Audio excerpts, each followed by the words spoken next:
وسلم قال ومن قال سبحان الله بحمده barang siapa mengucapkan subhanallah bihamdihi fi yaumin dalam sehari mi'ata marratin 100 kali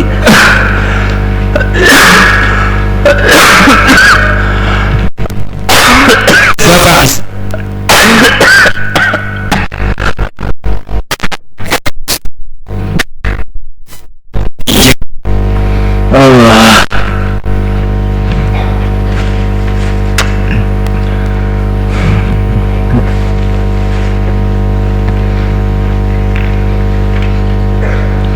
Ini dalam setiap hari 100 kali.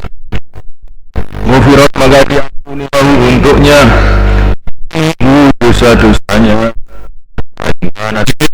Banyak dosa-dosa itu misal zabatil bahri seperti buih lautan. Rawi Muslim fi haditsin dalam satu hadis. Subhanallah wa bihamdihi subhanallah wa bihamdihi subhanallah wa bihamdihi subhanallah.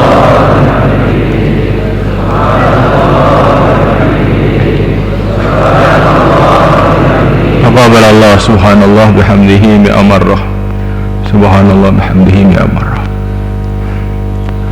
Wa an Ishaq bin Abdullah bin Abi Talhah an abihi an jaddihi wa huwa Zaid bin Salam Ansari radhiyallahu ta'ala anhu qala qala Rasulullah sallallahu alaihi wasallam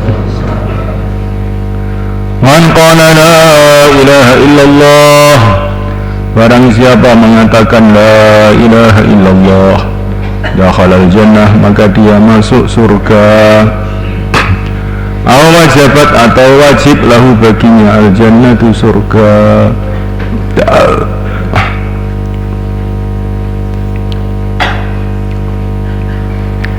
Wa man qala barang siapa mengatakan subhanallah wa bihamdihi mi'ata marrah 100 kali kata Allah maka Allah menulis lahu untuknya mi'ata alfi hasanatin 100.000 kebaikan wa arba'u wa ashrina alfa hasanah dan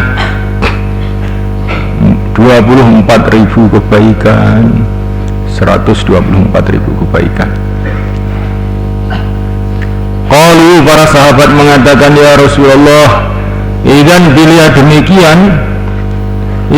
demikian la yahlika maka tidak akan hancur mina dari kita ahadun seorang pun. Kalau demikian pahalanya maka tidak akan ada orang celaka lagi. Kalau baginda mengatakan iya ada saja yang celaka itu. Inna ahadakum sesungguhnya salah satu di antara kamu la yaji'u sungguh dia datang bil hasanat dengan kebaikan-kebaikan laudiat kalau diletakkan ala jabalin atas satu gunung asqalathu maka kebaikan itu akan memberatkan gunung tersebut. Thumma taji'u kemudian datang an-ni'amu kenikmatan-kenikmatan fatadhabu maka dia menghilangkan fitilka dengan kebaikan-kebaikan tersebut.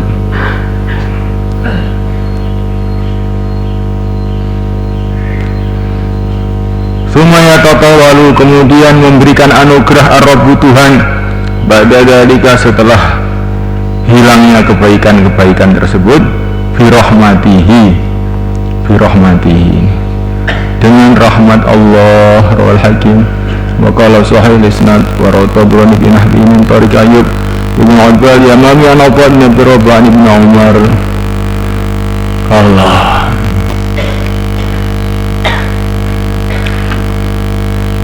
ya orang yang mengucapkan subhanallah bihamdihi 100 kali ditulis 124.000 kebaikan. Maka para sahabat heran kalau begitu mana ada orang celaka lagi. Sedangkan innal hasanat yudhibna sayyi'at sunnah modern menggunakan kebaikan pahalanya begitu banyak maka nggak ada orang masalah begitu kan. Ya ada aja. Ada orang datang pada hari kiamat dengan membawa kebaikan-kebaikan yang kalau diletakkan di atas gunung akan memberatkan gunung. Kemudian dihitung dengan nikmat-nikmat yang Allah berikan kepada dia, dipotong. Jadi kenikmatan-kenikmatan yang Allah berikan kepada seorang hamba ini akan memotong kebaikan-kebaikannya. Astagfirullah. Kemudian Allah SWT akan memberikan anugerah kepada siapa yang Allah kehendaki.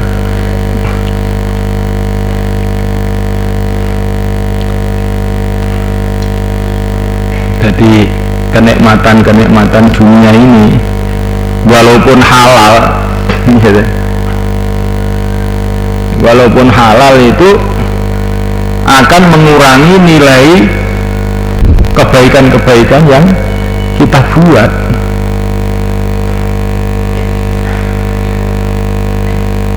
Apalagi kemaksiatan.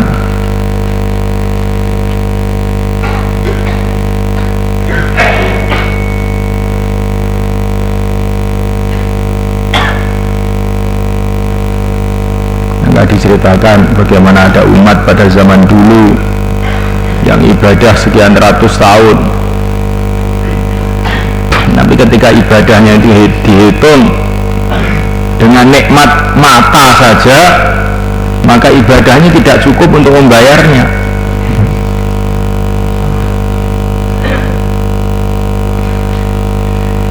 Jadi kalau orang itu tahu keadaan nanti di akhirat, maka dia ini kalau mendapatkan kenikmatan-kenikmatan dunia itu justru ketakutan, karena kenikmatan dunia ini walaupun halal itu ada risikonya, gitu, yaitu mengurangi nilai amal-amal kita.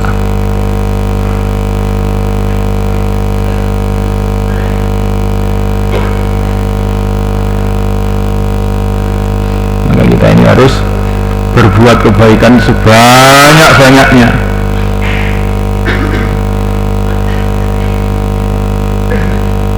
Jangan kita berharap kecuali pahala akhirat saja.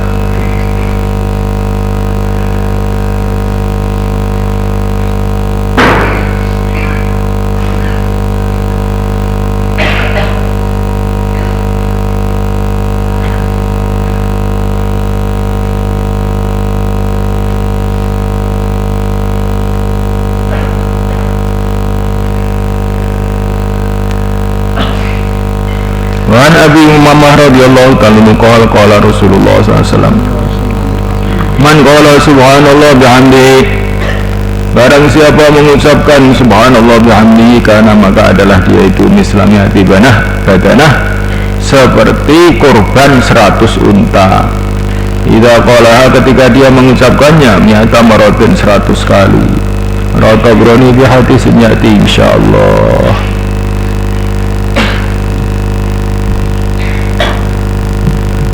Kesempatan berbuat kebaikan ini hanya di dunia ini saja.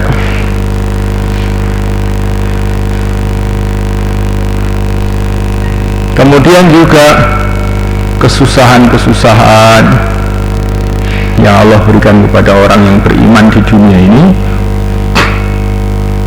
itu akan meningkatkan nilai amal dia nanti dia di akhirat, akan mendapatkan pahalanya kalau dia sabar. Maka orang beriman itu dengan kesusahan-kesusahan dunia ini nggak terkejut. Justru kalau dilihat dari segi pahalanya malah bergembira. Orang-orang miskin akan masuk surga sebelum orang kaya 500 tahun. Jadi mestinya kalau melihat itu orang miskin itu gembira, syukuran.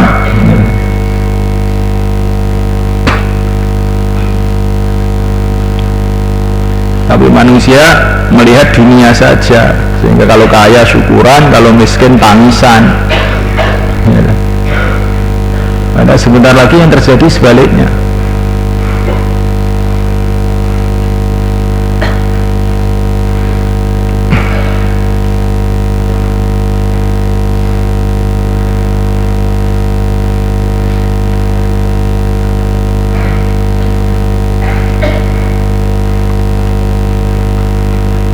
Padahal orang itu kaya, miskin itu sudah ditulis sebelum lahir.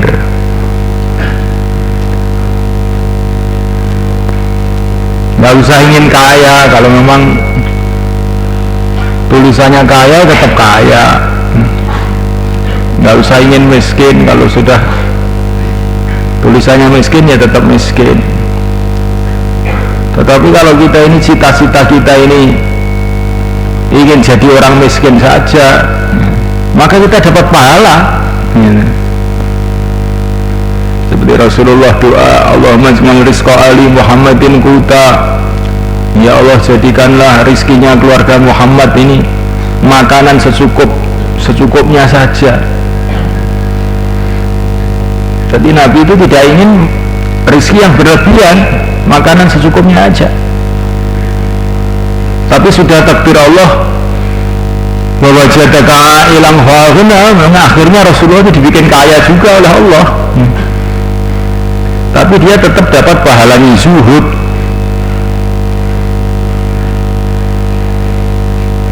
Jadi para sahabat yang kaya-kaya itu tidak ada cita-cita jadi orang kaya. Cita-citanya makan seadanya, makan secukupnya. Tapi memang sudah takdirnya jadi orang kaya.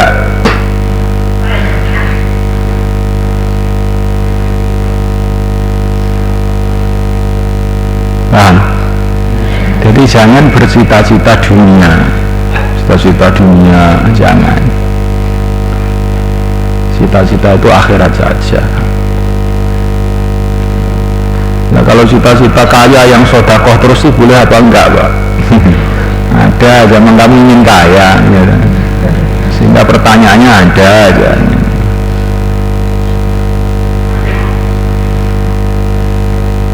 Ya boleh saja, ya.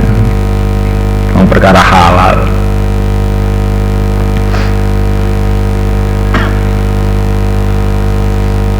Tapi orang yang paling utama itu kalau cita-citanya akhirat saja.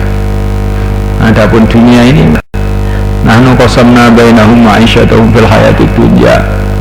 Orang sudah ada bagiannya masing-masing.